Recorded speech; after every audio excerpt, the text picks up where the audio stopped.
aviez terminé votre projet. Comment pouvez-vous travailler dans ce bruit? La musique, ça m'inspire, figurez-vous. Je croyais que vous n'aviez aucun besoin d'être inspiré et que votre projet était déjà terminé depuis belle lurette. Tout d'un coup, j'ai eu une nouvelle idée. Désolé, mais je n'ai rien entendu. Je viens de vous dire que j'avais eu une nouvelle idée. Ah bon, alors j'imagine que M. Osmond va trouver ça génial.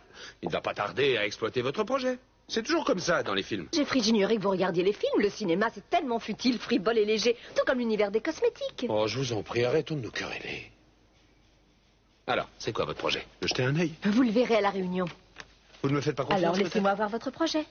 Ah non, je vous l'avais demandé Si vous en ne voulez premier. pas me le montrer, c'est tout simplement parce que vous ne l'avez pas fait. Et vous vous rendez compte qu'il ne vous reste plus qu'une heure, alors vous êtes venu m'emprunter quelques bonnes idées.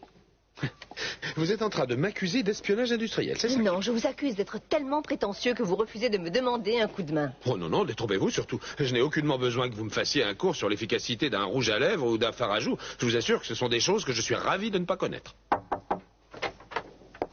Bonjour, Oh, ma papa, chérie. bonjour. Je suis ravi de te voir. Je suis au courant pour le rachat, je te félicite. Je te remercie, c'est gentil, Félicitations, ma M. chérie. Capwell. J'espère que tout va bien se passer. Merci, Jeffrey. Dites-moi, est-ce que ça vous plaît de travailler dans le domaine des cosmétiques? Bon, c'est encore un peu tôt pour le dire. Maintenant, si vous voulez bien m'excuser, je suis attendu pour une réunion dans quelques minutes. Alors, à tout de suite, Kelly. On dirait que tous les deux, vous ne vous entendez pas très bien, ma chérie. Oh, disons que tout ce qui touche aux cosmétiques ne l'intéresse guère et il fait passer sa mauvaise humeur sur moi. Tu fais bien de me le dire. Je veillerai à ce qu'on mette fin à ce Non, contrat. non, ne fais pas ça, non. Mais voyons, surtout. cet homme nous déteste. Il n'y a aucune raison pour qu'il travaille pour nous. Papa, à de nombreuses reprises, il a critiqué la famille, mais il nous a déjà tellement aidés. Je sais que ça ira Tu mieux. n'as pas à supporter ses accès d'humeur. Mais papa, j'aurai l'occasion de rencontrer bien d'autres goujats de son espèce dans le travail et il vaut mieux que je m'endurcisse tout de suite. Alors, c'est pour ça que tu veux que je le garde. Je veux qu'il reste ici, comme ça je peux le surveiller, tu comprends? Ah, ouais, je vois. Je suis sûre qu'il n'est pas arrivé chez nous par accident. Il cache quelque chose et je veux le découvrir. J'avoue que ça ne me surprendrait qu'à moitié. Je ne vais pas supporter cette situation très longtemps. Je suis adulte, Alex, et ça fait un bout de temps que je ne m'amuse plus à pâturer. Il faut prendre un peu de recul, voyons. Essayez de vous dire que c'est un travail intéressant. Mais vous aussi, vous vous mettez à parler comme Kelly. Alors je vais vous dire ce que je lui ai dit. Je lui ai dit que je ne voyais pas où était l'intérêt de discuter pendant des heures de la composition chimique d'un rouge à lèvres. Désolé, mais je ne trouve pas ça très intéressant. Jeffrey, il faut être patient. Vous n'allez pas passer toute votre vie dans ce bureau. Dans quelques semaines, cette pièce va grouiller de merveilleux mannequins qui vont se battre pour avoir la chance de promouvoir votre nouveau rouge à lèvres à la télévision. Et alors? Comment ça, et alors? Ne me dites pas que la vue de ces ravissantes créatures va vous ennuyer également. Reconnaissez qu'elles seront plus agréables à regarder que des cobayes et des souris dans un laboratoire. C'est ça, moquez-vous de moi si vous voulez. En attendant, je préférerais être dans un laboratoire. Mais dites-moi, je suis sûr que Kelly n'est pas d'accord avec vous. Ici, elle est comme un poisson dans l'eau. Ah bon? C'est normal, vous me direz. Après tout, elle est très frivole, en fin de compte. Tout ce qui est sérieux ne l'intéresse pas. La seule chose qu'elle sache faire, je crois, c'est se regarder dans un miroir. Justement, vous devriez être en position de force dans ces conditions. Si vous avez de l'ambition, c'est le moment d'en profiter. Alex, j'ai de l'ambition, mais pour quelque chose d'important, pas pour des bêtises pareilles. Tout vient à point qui sait attendre, Jeffrey. En fait, vous m'aviez assuré que le vaccin allait être fabriqué dans cette usine, non? Et vous étiez au courant que Channing voulait racheter ce groupe? Ce qui veut dire que vous allez lui faire cadeau de notre vaccin? C'est exactement ce que je m'apprête à faire, Jeffrey. Quoi? Dans quelque temps, tout sera plus clair. Vous comprendrez que vous êtes ici pour une raison tout à fait particulière. Une fois que tout sera en place, tous les deux, nous allons monter notre groupe. On va faire ça? Oui. Et ensuite, nous regarderons la nouvelle acquisition de Channing Capwell se casser la figure.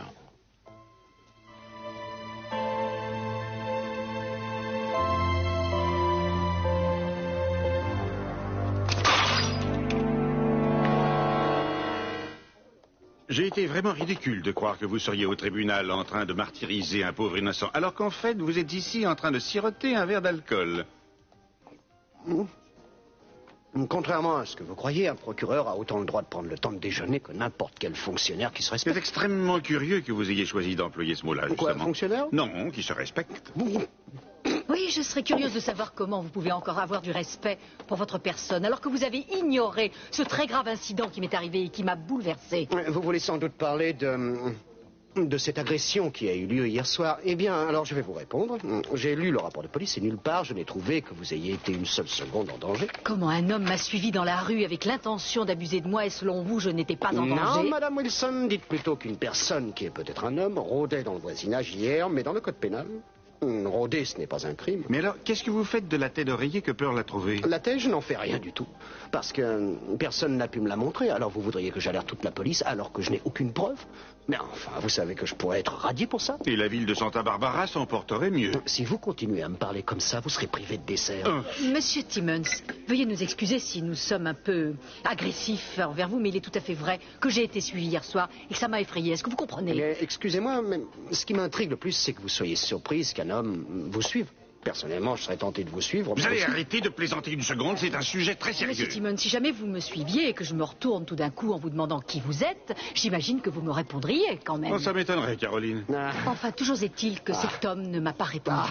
Ça veut bien dire que cet homme avait bien l'intention de me faire du mal. Sinon, il n'aurait pas hésité à me parler. Écoutez, je sais que vous êtes bouleversé, mais je ne peux rien pour vous, car malheureusement, il n'y a aucun fait qui appuie vos dires, il n'y a aucun indice, il n'y a aucune preuve. Je ne peux rien faire. Vous feriez mieux d'oublier ce qui vous est arrivé. Tenez, je vous offre une tasse de café, on ne parlera plus de ça. Merci, mais on s'en passera de votre café.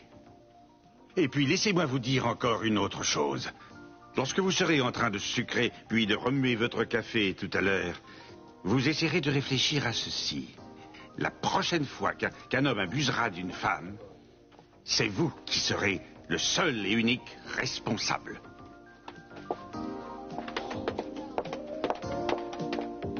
Je voulais te dire que je suis extrêmement heureux. Tout le groupe Delta Pharmaceutique va bénéficier de ce rachat et franchement, je trouve que tu es l'homme idéal pour en prendre la tête. Merci, Nicolas, merci. Ces compliments venant de toi me touchent plus que tu ne le crois.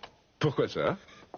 Eh bien, je sais que tu avais envisagé de confier à Delta Pharmaceutique la fabrication de ton vaccin. J'espère que tu y songes toujours.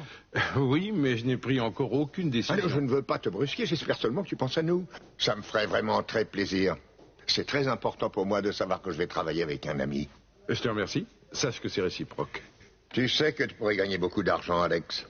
Je sais que les savants comme toi ne courent pas après l'argent, mais il n'y a pas de mal à devenir riche en sauvant le monde. Oui. Encore une fois, tu as certainement raison, Channing. Si je te dis ça, c'est que j'aimerais tellement que tu gagnes plus d'argent avec ce nouveau vaccin qu'avec notre dernier projet. J'aurais du mal à en gagner moins, je crois. Oui. Et dis-moi, Jeffrey, qu'est-ce qu'il fait ici? Je croyais que tu avais besoin de lui au labo. J'ai trouvé que ce serait trop égoïste d'enfermer ce pauvre jeune homme dans ce labo. Il est jeune, il faut qu'il voie autre chose, il a besoin de s'ouvrir l'esprit. Ce nouveau poste lui fait connaître un monde qu'il ignorait jusqu'alors. Oui, je vois. Ah non, mais attends, je suis désolé. En tant que nouveau patron, j'imagine que tu veux choisir ton personnel. Alors si Jeffrey ne te convient pas, tu me le dis et nous le renverrons aussitôt. Alex, tu as voulu que Jeffrey travaille ici, alors il restera ici. Écoute, je vais être très franc. Je veux ce vaccin, alors ce qui te plaît me plaît aussi. On dirait un slogan publicitaire. Maintenant, je suis sûr que tu vas me dire que Delta Pharmaceutique est une grande famille. Je n'y vois pas d'inconvénient, si toi tu en fais partie. Nous allons vivre une expérience inoubliable tous ensemble, Channing.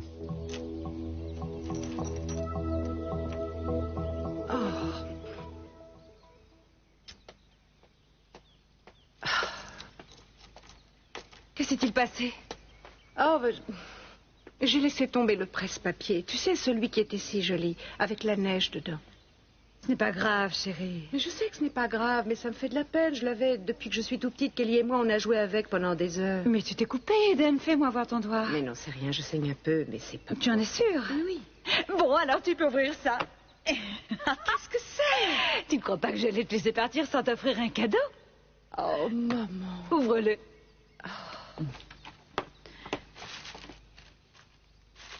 Je n'ai jamais rien vu d'aussi magnifique que cette dentelle. N'est-ce pas qu'elle est belle? Elle est fabuleusement belle. Eden, tu sais à qui elle a appartenu? À ta grand-mère. Elle était dans son trousseau et elle me l'a donnée. Lorsque je me suis mariée, je l'avais gardée pour toi. Tu vas être absolument magnifique avec.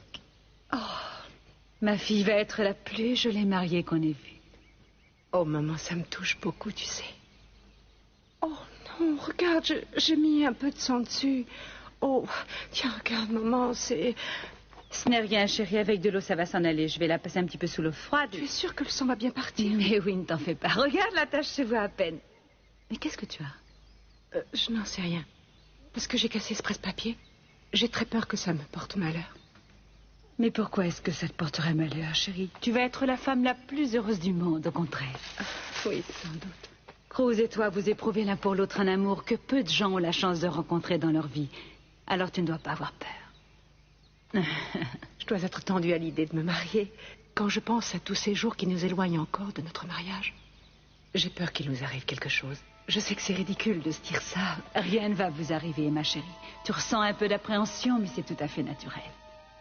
Tu vas voir, le jour de votre mariage va être le plus beau jour de votre vie à tous les deux.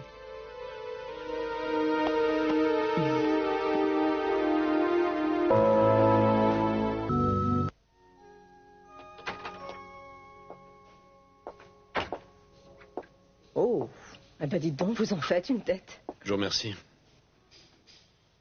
Vous êtes habillée comme une bonne sœur. Arrêtez de plaisanter, je suis très sérieuse. Vous devriez rentrer chez vous, je suis sûre que vous avez de la fièvre.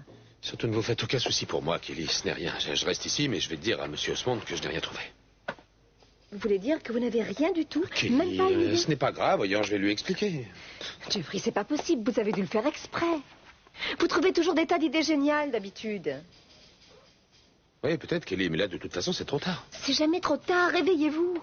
Rappelez-vous, quand on devait se cacher, Jeffrey, vous trouviez toujours des idées formidables. C'est gentil ce que vous me dites. Mais aujourd'hui, c'est différent, je n'y arrive pas. Je vais être tout à fait franc avec vous, Kelly, ça ne m'inspire pas du tout. Jeffrey, pour l'amour du ciel, faites un effort. Alors, comment ça va tous les deux? Ça va. Est-ce que vous êtes prêts à me présenter vos petits chefs-d'œuvre?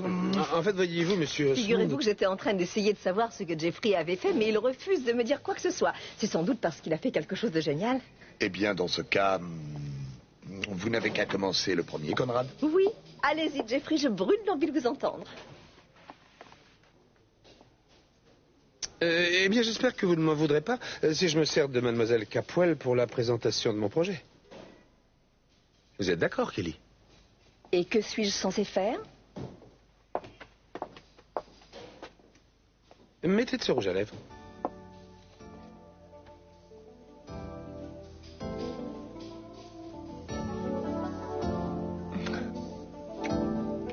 Excusez-moi, je me suis laissé... Enfin, figurez-vous que je pensais à autre chose. Vous voyez cette bouche a un très grand QI. Un QI, ma bouche. Une qualité vraiment irrésistible.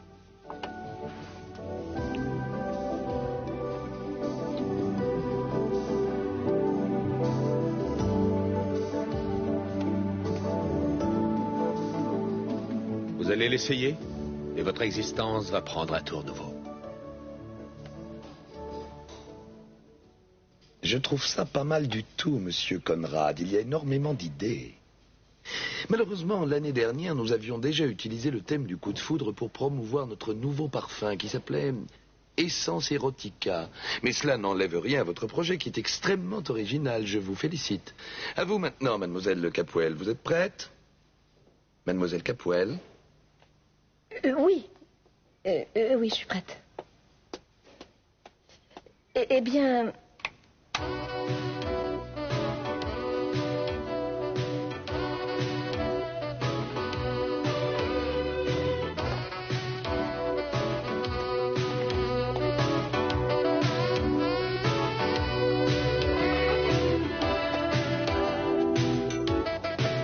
Evertan, le maquillage de toutes les saisons.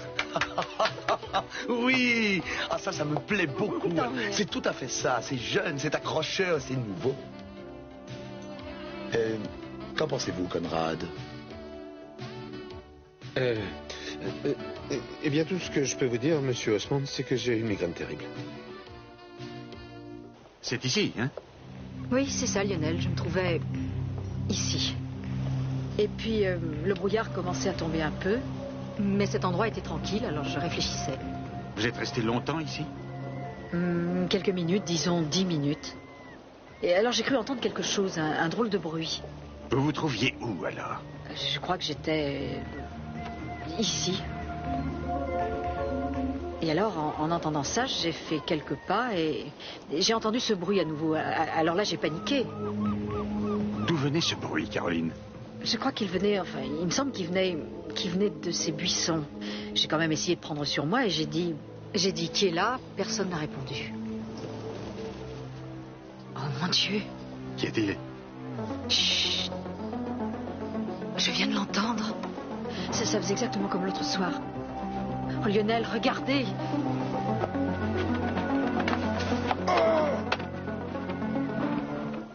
Ne bougez plus, ne bougez pas. Dites-moi, Madame Wilson, c'est cet homme que vous avez vu hier soir? Non, hier soir, je ne l'ai pas vu. Mais en tout cas, il était caché au même endroit. Oui, alors? Eh bien, nous aimerions savoir ce que cet homme fait là. Eh bien, allez-y, dites-le, lieutenant. Lieutenant? Mark Flynn, lieutenant de police. Oui, dites-leur ce que vous faisiez ici. Eh bien, j'avais pour mission de protéger Madame Wilson. Satisfaite? Je crois que vous ne m'avez pas bien comprise, Monsieur Timmons. Je ne vous ai pas demandé de me protéger. Ce que je vous ai demandé, c'est d'ouvrir une enquête sur ce qui s'est passé hier soir. Je vous ai déjà dit que je ne pouvais rien faire à moins d'avoir quelque chose de vraiment concret. J'ai vu que vous étiez bouleversé, alors j'ai cru bon de faire appel à cet homme. N'attendez rien d'autre de mes services, madame. J'ai déjà fait beaucoup plus que j'aurais dû. Allez, au revoir. Moi, je trouve que vous en avez déjà trop fait en mettant mon fils en prison. Pour vous, c'est une affaire classée, je le sais, mais pour moi, c'est différent. En ce qui me concerne, cette affaire ne va sûrement pas en rester là, sachez-le.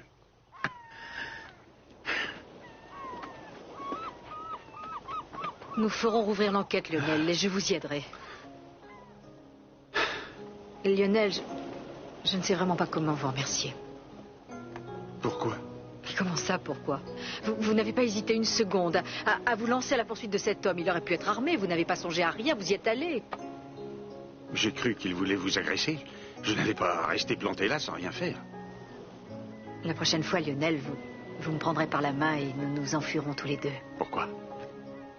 Parce que je ne supporterai pas que quelque chose puisse vous arriver.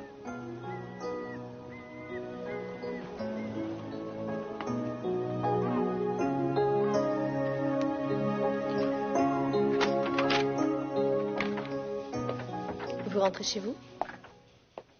Oui. N'oubliez pas de prendre votre inhalateur. Non, je le laisse ici. Il est trop lourd à porter. Et de toute façon, il ne tient pas dans ma mallette.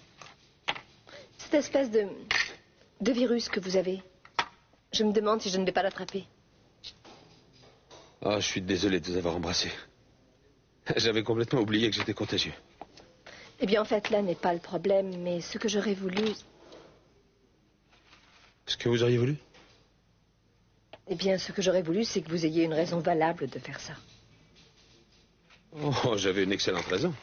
Il fallait que je trouve une façon originale de présenter mon projet afin d'essayer de surprendre ce monde. Je n'ai rien trouvé d'autre. Vous dites que j'ai toujours des idées et vous teniez absolument à ce que je fasse quelque chose. Eh bien, j'ai fait quelque chose et voilà. Effectivement. Une chose est sûre, c'est que vous m'avez choqué, Jeffrey. J'espère que vous ne m'en voulez pas. Non, bien sûr que non. Les affaires sont les affaires. J'y vais. Tenez. Qu'est-ce que c'est? De la vitamine C. Évidemment, une fois que vous êtes déjà malade, c'est trop tard, mais ce qui est important, c'est la prévention. La prévention. Entendu. Ça, je m'en souviendrai.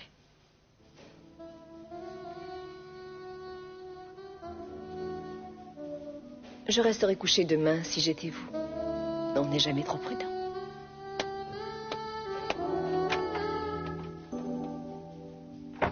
Je sais que votre grand amour te tiendra chaud, mais ton père se fait toujours des soucis pour toi.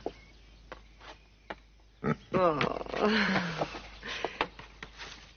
Ah, toi alors, tu as toujours de ces idées. Il faut bien. Ta mère m'a donné ta taille et j'ai essayé de deviner celle de Cruz. Je te promets qu'on va les utiliser, car j'imagine que le chauffage est resté à l'état primitif là-haut.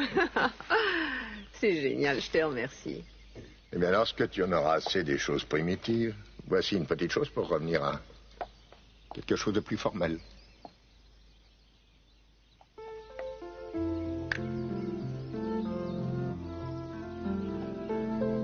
Oh, écoute, il est merveilleux. Tu voudrais bien me le mettre? Tourne-toi. Je le porterai le jour de mon mariage spécialement pour toi. Allez, tourne-toi.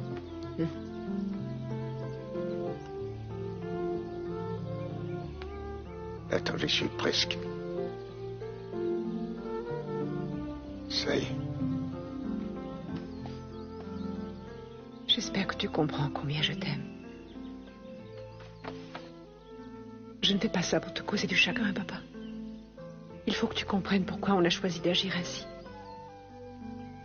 J'avoue que je ne comprendrai jamais pourquoi deux tourtereaux ont envie d'aller se marier. dans un endroit désolé, perdu au fin fond des montagnes. Et tu as toujours été une enfant étrange, Eden. Très heureuse, petite princesse. Je t'aime tant. Si tu savais comme je t'aime aussi.